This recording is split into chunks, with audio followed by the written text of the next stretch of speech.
पहा नवीन एपिसोड्स एकदम add free.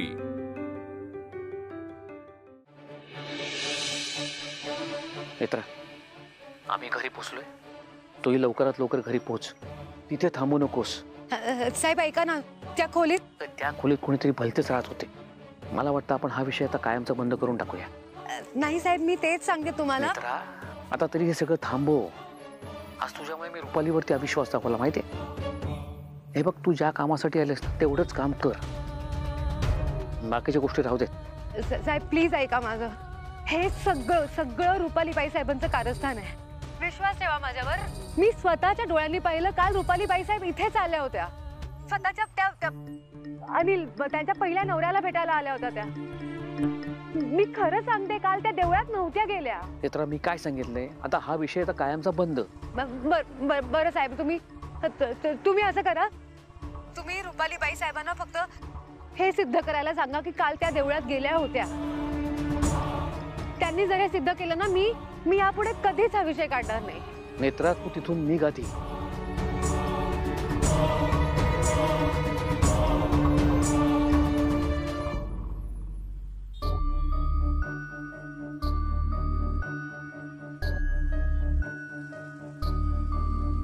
काय झालं? कोणाचा फोन होता? नाही, क्लायंटचा। पण मग चेहरा का असा झालाय तुमचा? नाही ते, चल आपण आज जाऊया खरं।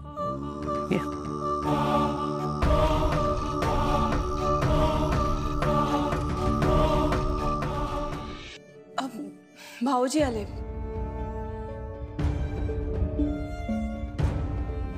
आला का लक्ष्मीनारायणाचा जोडा? पण गेला होतात कुठे दोघं?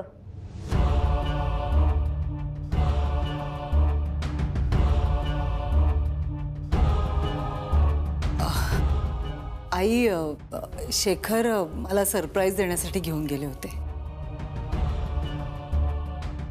सरप्राईज? कसलं सरप्राईज? आणि तुम्ही उशिरा येणार होता ना दोघं, तुम्ही लवकर कसे आलात?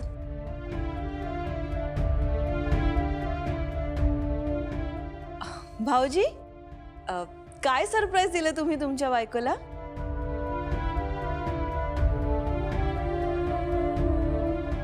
रुपाली, तुझा चेहरा का असा झालाय? नाही, काही नाही। काही नाही कसं? सांग मला काय झालंय ते। चेहरा अगदी पार उतरून गेलाय ग। भाऊजी, सगळं ठीक आहे ना?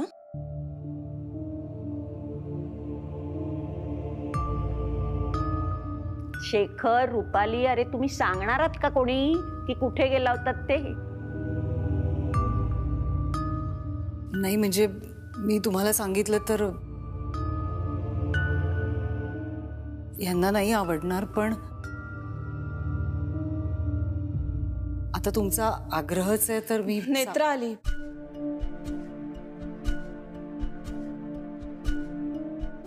अनाथाश्रमात घेऊन गेले होते मला शेखर।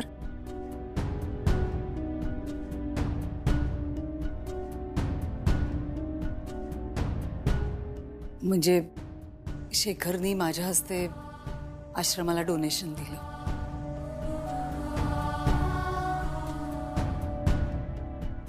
अरे वा, किती छान गोष्ट आहे।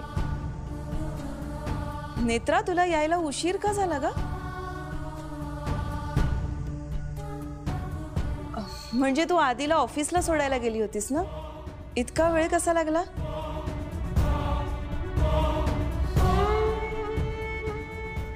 अगं रुपाली, तुला सांगायचंच विसरले, प्रसाद आलाय देवळातून।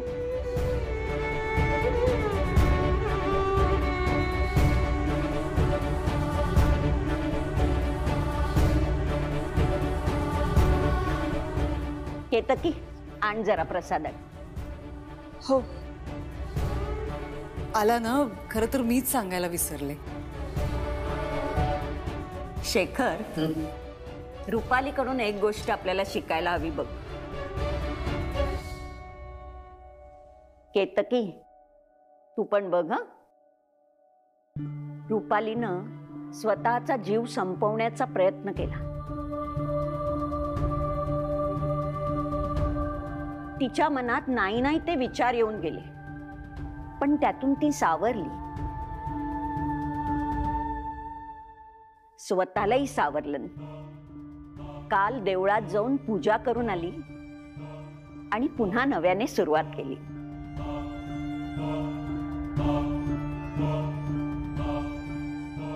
आई, मी फक्त माझ्यासाठी नाही, आपल्या सगळ्या कुटुंबासाठी पूजा करायला सांगितली.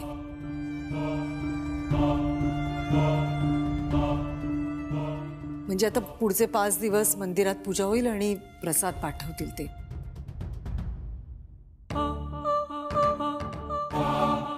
मी देते. नमस्कार करते. सुखी राहा. तू प्रसन्न असलीस ना की सगळं घर प्रसन्न असतं.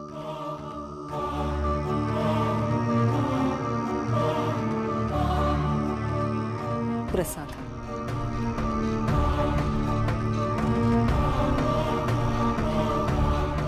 शेखर, नमस्कार करते.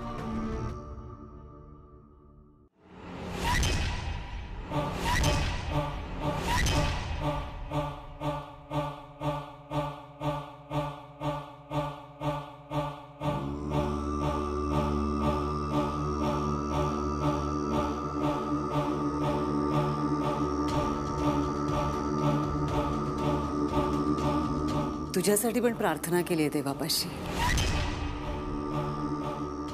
लवकर बरी होशील तू. माझा देव ना माझं ऐकतो.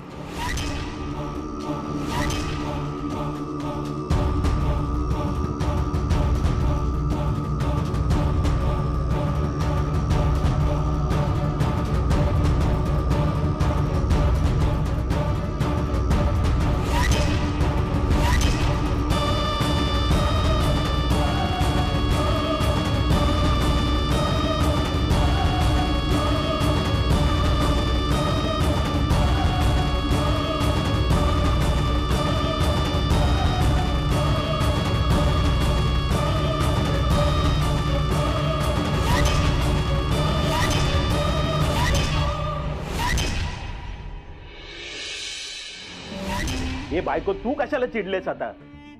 चिडू नाही तर काय करू? कळते का तुम्हाला, आपला खेळ जवळपास संपला होता. हो. हो काय हो, आत्ता वाचलोय आपण. दरवेळेला असं होणार नाही, कळते? फोन बंद ठेवला होता तुम्ही. अगं, फोन बंद ठेवला नव्हता, बॅटरी संपली होती. मग लक्ष ठेवायचं जरा. दारू पुढे तुम्हाला काय दिसणार आहे म्हणा. हे बघ, तू आता माझी दारू काढू नकोस. जरा एक काम करा प्लीज, ती दारू बंद करा काही दिवस. निदान हे काम होईपर्यंत हे काम महत्वाचं आहे. ठीक आहे, आलं लक्षात. तू टेन्शन घेऊ नकोस, बघतो मी. बघू नका, लवकरात लवकर नेत्राची माहिती काढा. डोई जड व्हायला लागली ती नेत्रा मला. आलं लक्षात. पण मानलंय ह्या पोरीला नाक में दम करके रखा है. म्हणूनच सगळी माहिती हवी आहे मला अनिल. तू काळजी करू नकोस, मी बघतो. हा, पण तू तिच्यापासून सावध राहा, लांब राहा. या पोरीला स्वतःच्या जीवाची पर्वा नाही, आणि ज्यांना स्वतःच्या जीवाची पर्वा नसते ना, अशी माणसं जाम डेंजर असतात. मी घाबरत नाही तिला. घाबरत नाहीस? मग नाही काढत तिची माहिती. चालेल. तुम्ही हसताय. ठीक आहे, ठीक आहे. पण हा, तू जरा सावधच राहा, तिच्यापासून लांब राहा. आज तिने मला पाहिलं आणि मागेच लागली. मग काय, कसा बसा पळालं तिथून. लोकांना बाटलीत उतरवतो, हिला मी बादलीत उतरवला. बस झाला अनिल, आता हा विषय कायमचा संपवायचा आहे. त्या नेत्राचा कायमचा बंदोबस्त करायचा आहे मला. कामाला लागा.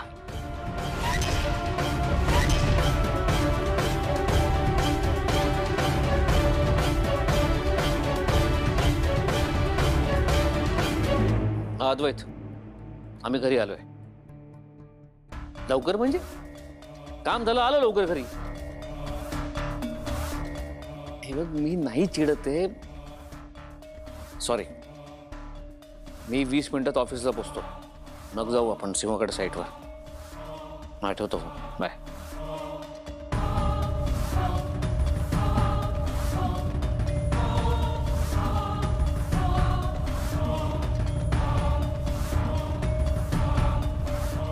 शेखर, बोलायचं होतं तुमच्याशी.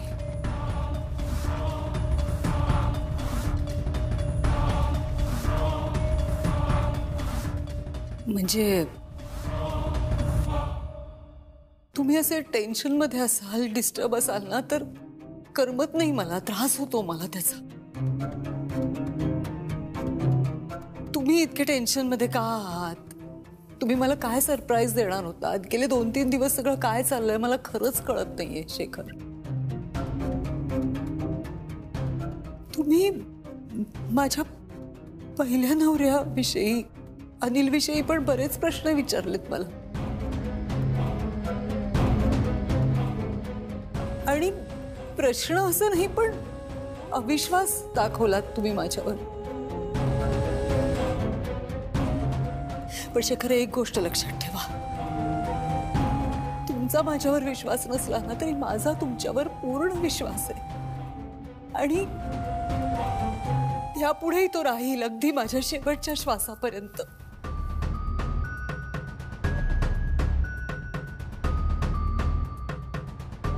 म्हणजे आई म्हणतात नेहमी की संसारात कोडी पडतातच, पण नवरा बायकोनी एकत्र राहून ती सोडवली ना तर ती कोणी सुटतात शेखर. मी हे सगळं काय झालं, तुम्ही का टेन्शन मध्ये आहात, काय सरप्राईज देणार होतात मला, का माझ्याशी तुम्ही नीट बोलत नाही आहात, मी नाही विचारणार, कारण तुमचा नसला ना तरी माझा तुमच्यावर पूर्ण विश्वास आहे शेखर. फक्त एवढंच सांगेन की तुम्ही असे डिस्टर्ब राहू नका, टेन्शन मध्ये राहू नका, मला त्रास होतो त्याचा. हात जोडते तुमच्या पुढे. झालं गेलं सगळं विसरून जा शेखर, प्लीज. चूक झाली असेल माझी, पण तुम्ही असे दुःखात राहू नका please Shekhar. Sorry, extremely sorry. मी तुझ्या डोळ्यात पाणी नाही पाहू शकत, तुला मी दुःखी नाही पाहू शकत Shekhar. Sorry.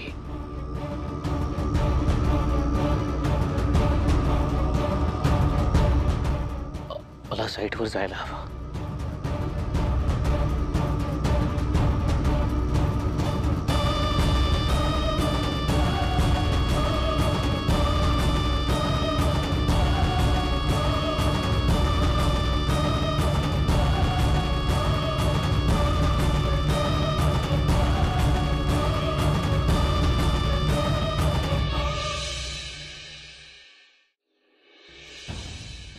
Saheb, Netra please, आता काही नको, मला उशीर होतोय. साहेब प्लीज एकदा फक्त माझं ऐकून घ्या.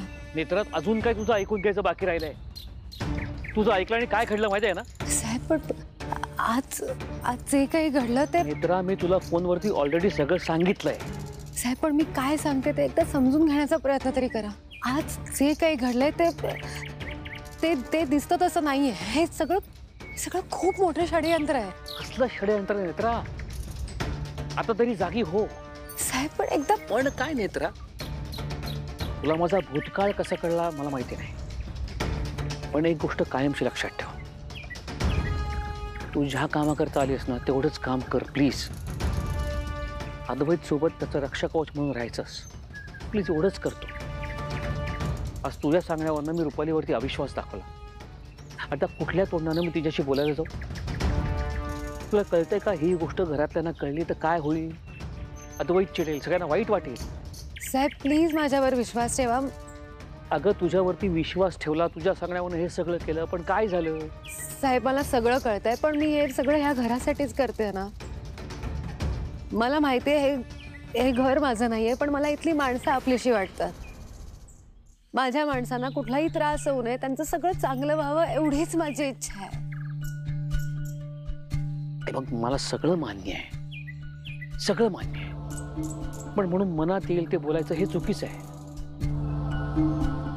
नेत्रा, तू बाकी सगळं विसरून जा. जे काम तुला सांगितलं तेवढंच कर.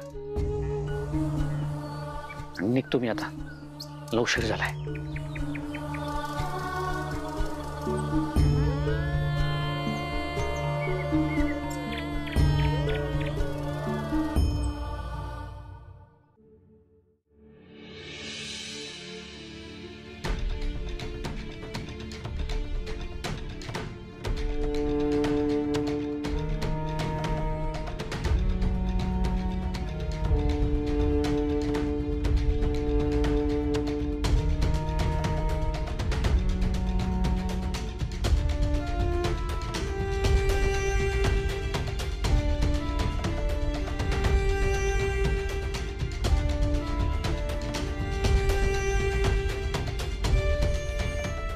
या पोरीला स्वतःच्या जीवाची पर्वा नसते, आणि ज्यांना स्वतःच्या जीवाची पर्वा नसते ना, अशी माणसं जाम डेंजर असतात.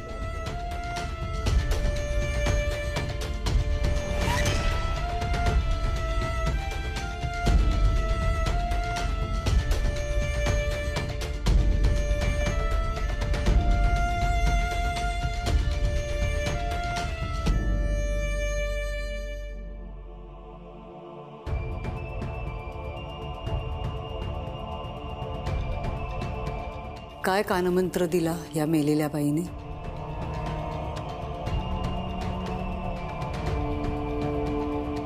तुला किती वेळा सांगितलंय नको वेळ वाया घालवूस फोटोकडे बघून.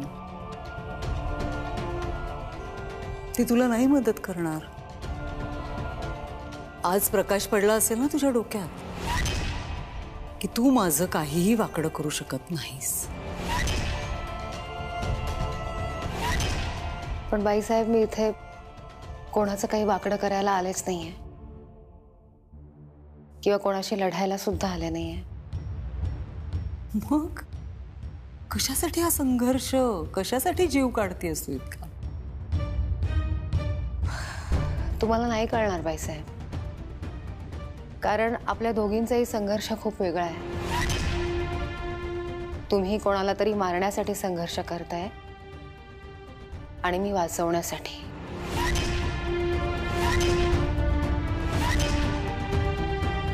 त्यामुळे काही झालं तरीही माझा संघर्ष सुरूच राहील.